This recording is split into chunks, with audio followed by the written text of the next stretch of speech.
Hello, welcome to my program on managing performance. My name is Bob Seshadri, and today we're going to talk about participative communication. During my first year as a manager during the early 1980s, I learned this lesson. I used to think the best way to get work from your team is to lean hard on them. I quickly learned that the harder you lean, the more likely the employee will resent you and resist you. Aggressive talk breeds aggression. However, However, I also learned that if you are too lenient, then they take you for a ride. The idea is to choose a mid path, which is based on awareness and sensitivity. You need to tactfully send a message that you and the employee are on the same side. Reduce commands. While you may order or command an employee to do what you want, do not overuse it as it fosters resistance and rebellion. Try sending the same message without being overbearing. Replace "get this on my desk today" with "I need this today. Can you manage it?"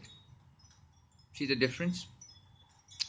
Avoid words like never, every time, and all the time, which lead to conflicts. Overstatements, these are called overstatements. Overstatements are almost always inaccurate. Eliminate focusing on the past and using past centered comments.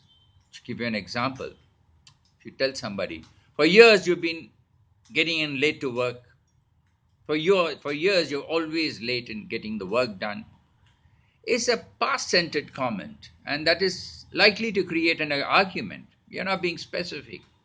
One can refer to the past but not dwell on it. The statement can easily be replaced by I can recall a few instances where projects have been delayed. Let's talk about how we can prevent that in the future. A statement like that is less likely to cause a conflict.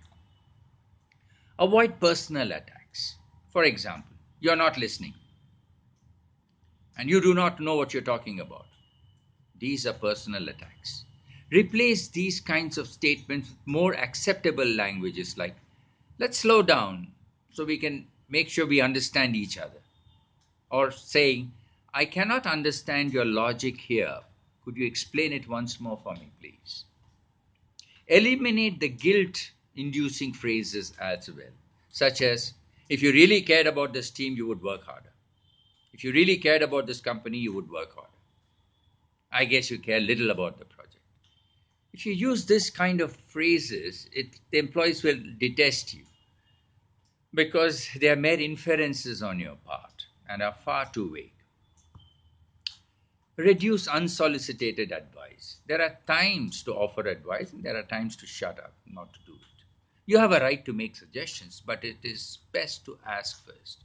For example, I have some suggestions about your project.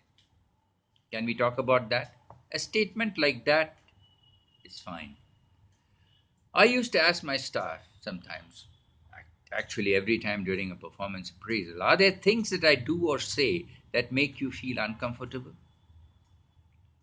There was an instance when a gentleman named Ahmed pointed it out for me, and I'm ever grateful to him because I learned a lesson that day. Thank you. That's all for tonight. More later. Bye for now.